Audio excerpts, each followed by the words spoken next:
Om Swastiastu.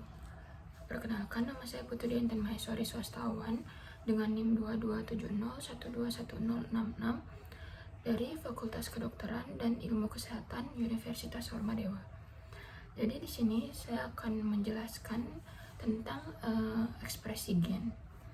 Jadi seperti yang sudah kita lihat pada awal video ini merupakan sel, dimana kita tahu bahwa sel itu merupakan unit terkecil dari kehidupan kita, dimana sel ini sendiri merupakan tempat terjadinya ekspresi gen. Jadi pada video yang akan saya tampilkan pada kali ini itu merupakan salah satu contohnya pada sel eukariotik. Jadi sebenarnya apa sih ekspresi gen itu?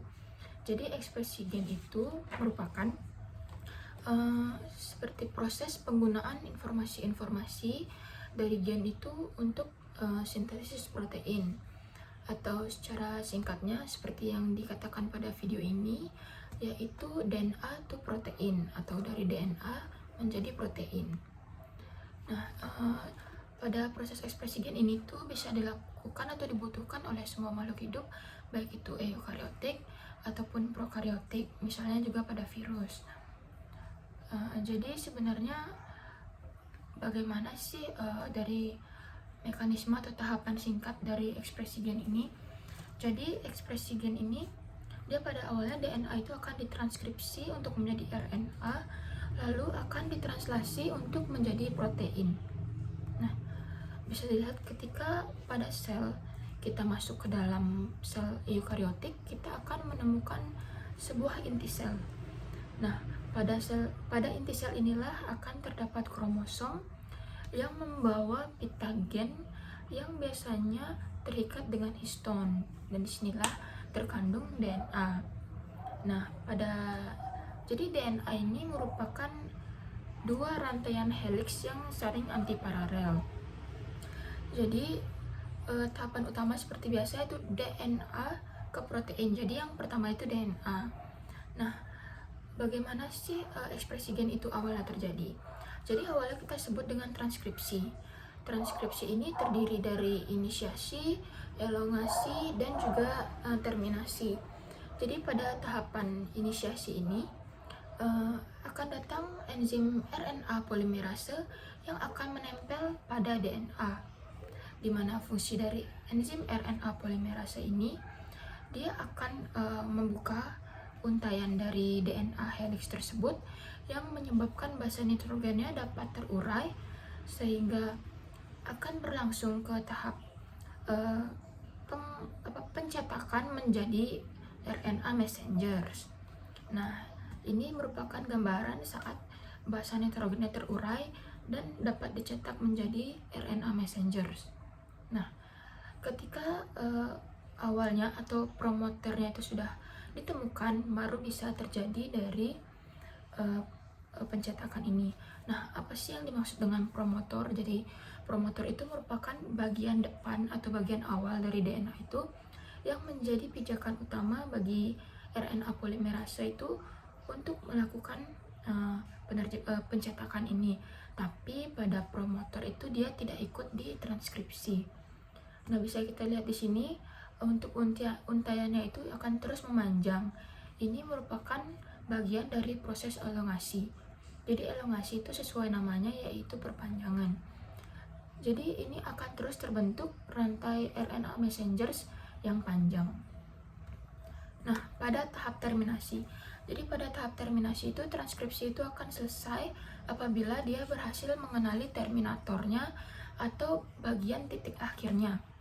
Nah, jadi apabila mengenali terminatornya, mRNA yang sudah terbentuk panjang ini akan terputus dan mulai berenang untuk keluar dari inti sel.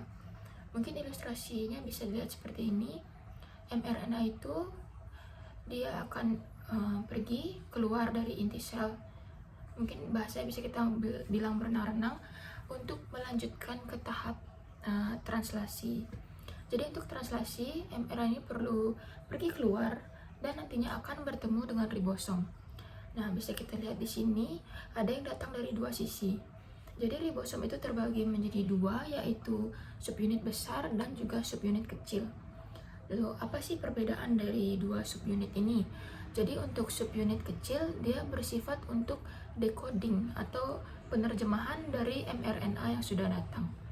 Lalu pada subunit yang besar itu bersifat untuk mengkatalis atau mempercepat dari proses penerjemahan tersebut. Nah, RNA messenger ini akan masuk ke ribosom. Lalu pada ini kita bertemu lagi dengan satu komponen penting, yaitu tRNA.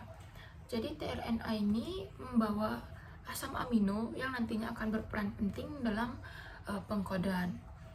Nah, tRNA itu atau kita bisa bilang dengan transfer RNA. Jadi pada translasi ini juga ada beberapa tahap yang disebut sebagai inisiasi, elongasi, dan terminasi. Mereka ini secara umum itu kurang lebih sama, hanya saja komponen yang berperan itu yang berbeda. Misalnya tadi pada transkripsi dia RNA polimerase, tapi pada translasi ini yang berperan penting itu dia si transfer RNA ini. Nah, jadi pada inisiasi, ketika RNA messenger itu sudah masuk ke ribosom, maka transfer RNA ini akan masuk dengan membawa asam aminonya, lalu mengkode pada dari mRNA itu. Nah, biasanya yang pertama dari tRNA itu biasanya kita sebut dengan metionin. Nah, jadi pada tahap elongasi itu sama, dia tRNA itu akan terus datang dan mengkodekan daripada mRNA tersebut. Nah, dari tRNA yang sudah berhasil mengkode mRNA, mereka akan berpindah atau bergeser ke bagian kiri dan lepas dari mRNA. Tetapi untuk asam amino yang dibawa itu akan tetap menempel. Jadi tRNA itu kurang lebih seperti transportasi yang digunakan untuk menyambungkan dari asam amino tersebut. Nah, jadi pada elongasi seperti yang bisa kita lihat, dia terus bergerak ke kiri, menambah dan terus memanjang dari rantai polipeptida tersebut. Nah, pada tahap terminasi itu bagaimana sih proses translasi ini bisa berhenti? Jadi kurang lebih sama, saat mengenal dengan terminatornya, proses ini akan berhenti dan terputus. Nah, apabila dari tRNA ini sudah mengenali, maka rantai polipeptida ini akan lepas, lalu kemudian dia itu akan berenang-renang atau mengambang, dan beberapa lama itu mereka akan terlipat-lipat dalam waktu yang kurang lebih, saya kurang tahu juga, dia itu akan terlipat dan kemudian akan membentuk protein. Nah, jadi protein inilah yang nantinya akan digunakan untuk sel itu sendiri ataupun untuk sel lain yang membutuhkan, yang itu akan ditransfer, yang mungkin sudah kita pelajari di pelajaran sebelumnya. Jadi karena protein itu juga merupakan salah satu penyusun membran plasma ya, jadi proses ekspresi gen ini itu sangat berperan atau mendukung, maka dari itu semua sel itu memerlukan atau membutuhkan dari ekspresi gen ini sendiri. Jadi mungkin sekian penjelasan saya mengenai ekspresi gen. Jadi mungkin bisa saya simpulkan di sini bahwa ekspresi gen itu merupakan suatu proses pengolahan informasi, yaitu berupa DNA menjadi protein yang dibutuhkan oleh semua sel dan terdiri dari transkripsi dan juga translasi, di mana hasil akhirnya itu berupa protein. Jadi mungkin sekian yang dapat saya sampaikan, semoga bermanfaat, dan mohon maaf apabila ada kesalahan kata dan lain-lain. Maka dari itu saya ucapkan terima kasih dan saya tutup dengan Parama Santi. Om Santi Santi Santi Om.